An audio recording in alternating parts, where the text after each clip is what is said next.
ये रही पीली सूट वाली लड़की। क्या हो गया भाई जी?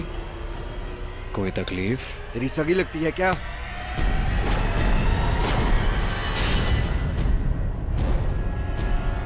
मेरी पत्नी है ये।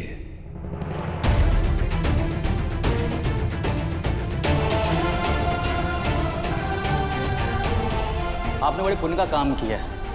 ये देखिए, यह टीकू शर्मा और ब्रिजेश दोनों खतरनाक हैं, इनसे सावधान रहिए। ये लोग बच्चों से भीख मंगवाने का धंधा चलाते हैं। सर, इन गुंडों से डर नहीं लगता मुझे। ऊपर वाला जब कोई मुसीबत भेजता है तो मुसीबत से बचाने वाले को भी भेजता है। टीकू शर्मा और ब्रिजेश?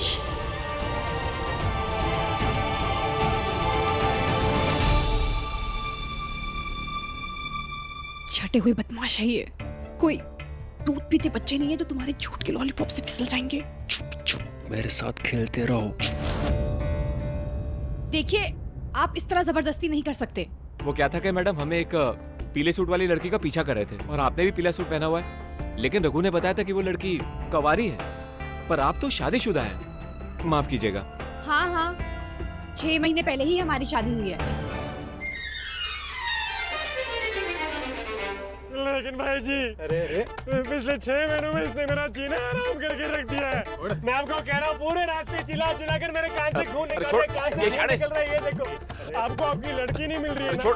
एक काम करो, इसे ले जाओ भाई जी, ले जाओ। मैं आपके सामने हाथ जोड़ रहा हूँ, ले जाओ भाई जी। हम ऐसे किसी को नहीं ले जा सकते, हमें भी ऊपर जवाब देना पड़ता है। ऊपर वालों को बोल दो यही वो लड़की है, ले जाओ। चल चल, ले जाओ भाई जी, ले जाओ भाई जी।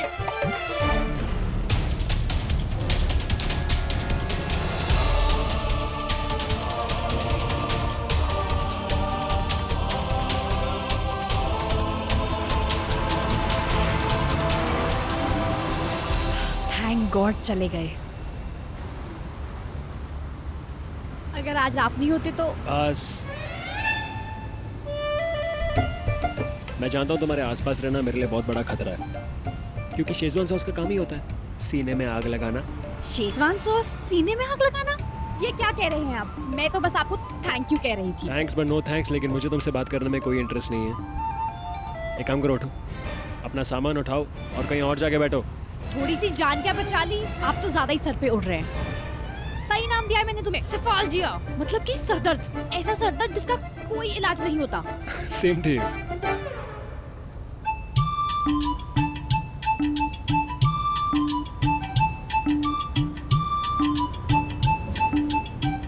भक्स को बता देता हूँ कि आज का एक अच्छा कर्म पूरा हो।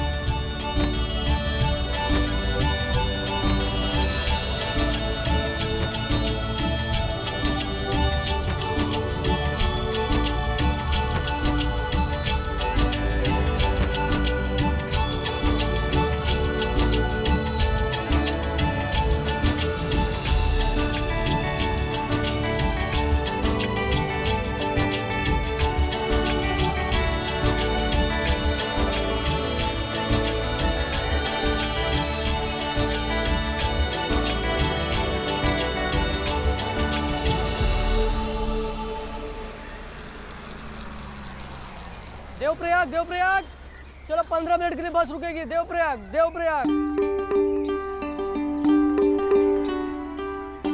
पूरे 3 महीनों के बाद आज बाबा से मिलने वाली हूँ। अगर उन्होंने 5 किलो वेट कम नहीं किया होगा ना, तो बस कल से उनका करेले का जूस शुरू।